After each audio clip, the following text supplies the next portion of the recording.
Hello and welcome to Mike's Garage. First thing I want to say, of course, for anyone who has not subscribed, please do. And when you do, please hit the little notification button so that the bell will alert you to the fact that we have another video up. Okay, we did that. Now we're right here, and what I wanted to show today, I've been asked a lot of questions about the ignition on this bike. Basically, what I really get asked about is, you have dual spark plugs on there, Mike. There's two plugs on each head. Yes, there is. The first time we did that on I was actually on this bike, on the original heads. We did dual plugs on it somewhere back in the early 80s, and that was the first time I'd ever experienced dual plugs. I have a tendency to run some pretty high compression pistons. When I say high compression, I mean anytime you get over 8, 9, and I'm not talking about an evolution motor. An evolution motor has a flat top piston. A shovelhead, however, has a hemispherical chamber. In other words, the combustion chamber in the cylinder is dome-shaped. Therefore, the piston is configured the same way with a dome. Harley Davidson, in order to give you access to the spark plug, they put it on the left side of the head. Well, that's fine. If you look at a Chrysler Hemi, you'll see the spark plug is in the middle of the cylinder. If you look at an Offenhauser racing engine, which is hemispherical, you'll see the spark plug is in the middle, because that way it lights the chamber up over the high dome piston, and you get a nice even burn. When you're lighting it off of one side, that flame front can't quite make it over the top of that piston very quickly. Our solution to that is put spark plugs in both sides, then you'll get a nice even burn. Now when you do that, it works better to retard your timing a little bit. There's a few things you start playing with. You have now entered the world of high performance, and you start playing with things. And I can't help myself. That's a habit. I have to play. So I ran, I don't know how many different kinds of ignitions on this bike over the years. I ran single points, dual points, different electronic units till I finally settled on this particular one. And this is not an ad for these people at all. Okay? Nobody gave me anything. Nobody paid me anything to do this. I buy these things and I use them. There are other systems out there that may be as good. I don't know. But this is the one I've been running. And I ran this particular one, I don't know, 15, 20 years. I'm really not sure how long I ran this thing. But when I got this bike running again after I'd had a pretty big crash with it several years ago, and lately I've been playing with it, and I couldn't get it running right, and I couldn't get it running right, and I couldn't get it running right. And I finally replaced the ignition. Now, anything electronic that lasts 15, 20 years is good enough by me, and withstood a 100-mile-an-hour collision and was still working. Like Timex used to say, takes a licking and keeps on ticking. I was impressed. But I bought a new one. And boy, is that better. It needed a new one. And Mike is showing it to you right now, which is cool. And if I show you here, there are a row of switches right here. And so you can have different advanced curves as per the factory. They've already designed some curves. Let's install it first. Now, I didn't want to install it on camera because it takes me way too long to do that. And this is a pretty complex setup I have here because I run dual spark plugs and dual coils. Everything is dual. And now I'm getting oil all over my hands from that thing. Anyway, so in order to install it, I'll show you the back side. There's a cup. It uses a genuine Harley cup from the 80s. It's in the instructions which one to use. And that cup goes right onto the end of the cam. If you have an earlier bike that uses advanced weights there, You take that off and you put that little cup there. Now, there's different cups. The early cups are not the right ones. This one is, I don't know, it's a 1983 unit, something like that. I don't remember, but it's in the instructions with the part number, and you get that Harley cup, and you put that in there. And then you install the ignition. Now, you run the wires out of the cam cover and over, and on bikes with a seat post in them like this, gives you a nice place to attach the wiring, which is what I did. And then it goes over to wherever the coil is mounted over there. In this case, 2 coils. So you install this unit, and then you turn on the ignition switch when everything's hooked up, and you rotate it back and forth. It's all in the directions, and the little red light lights up, and you turn this thing clockwise until the light goes out. When that light goes out, you're timed.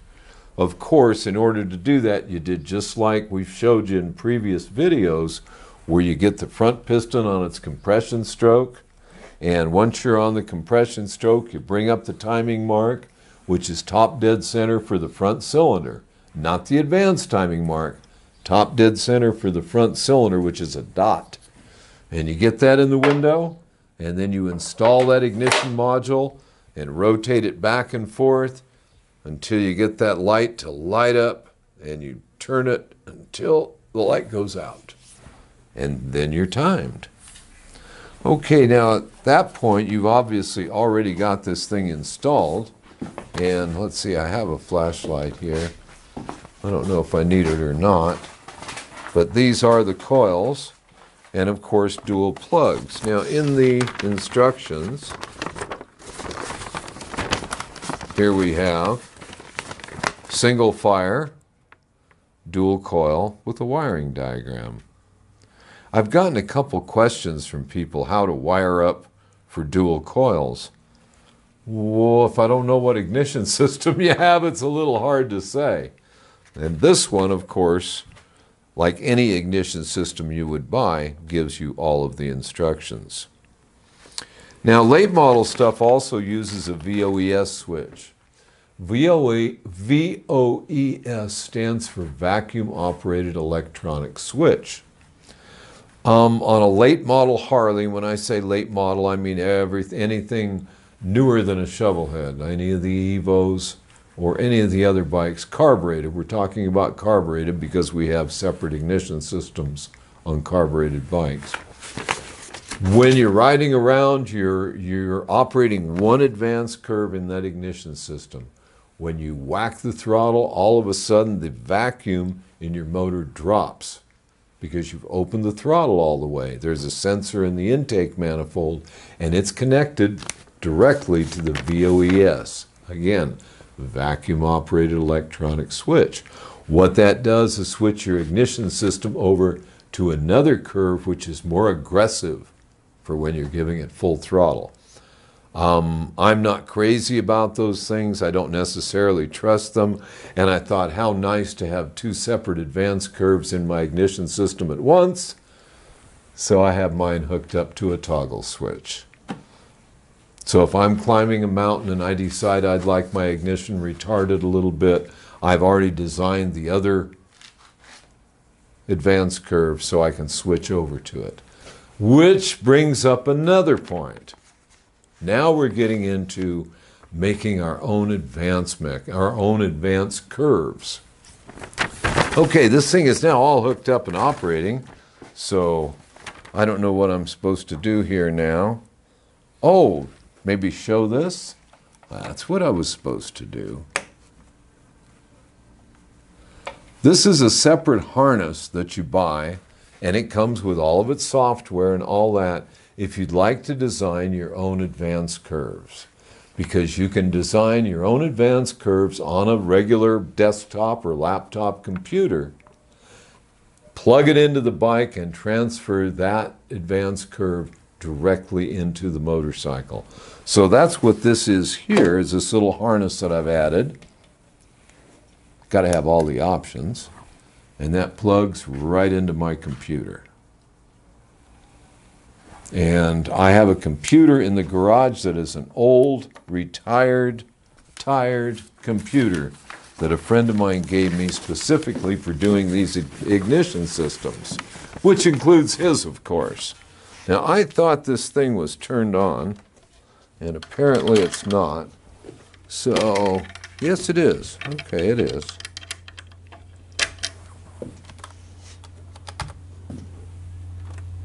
There it is. Okay. Let me put in the password on the computer.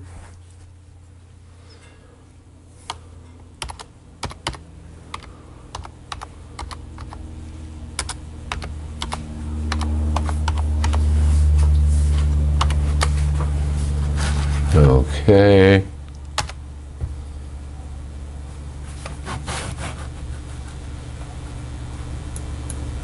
All right. Here we are, and here is, let me get my bottle of water out of the way. Am I getting out of the way well enough? Okay. Notice that it says part throttle and wide open throttle. Now the dotted line is part throttle, which means you're riding down the road at nice cruising speed, and there is the advance curve. Now we're going to go to wide open throttle, and that's when it switches to that other curve, and you can see what it does. Again, you can draw these curves just by changing these numbers on the computer, and when you get all done, all you have to do is take this cord and come over here and casually plug it into the motorcycle, turn on the ignition switch, push a button on the computer, and that new curve is in your bike. Anyway, I think that pretty well explains it. Again, it was more to answer the questions I've been asked than anything else. To give a really complete coverage and demonstrate it all would take a long time. I think I've covered the high points. And again, the instructions are beautiful. There's no problem. There's different advance curves that they do, that the factory does design. And by configuring the switches on the face of the ignition module, you can have any one of those curves, and I find them to be pretty much adequate. I just have to play because that's what I do. At any rate, I want to thank you for watching. I enjoyed this.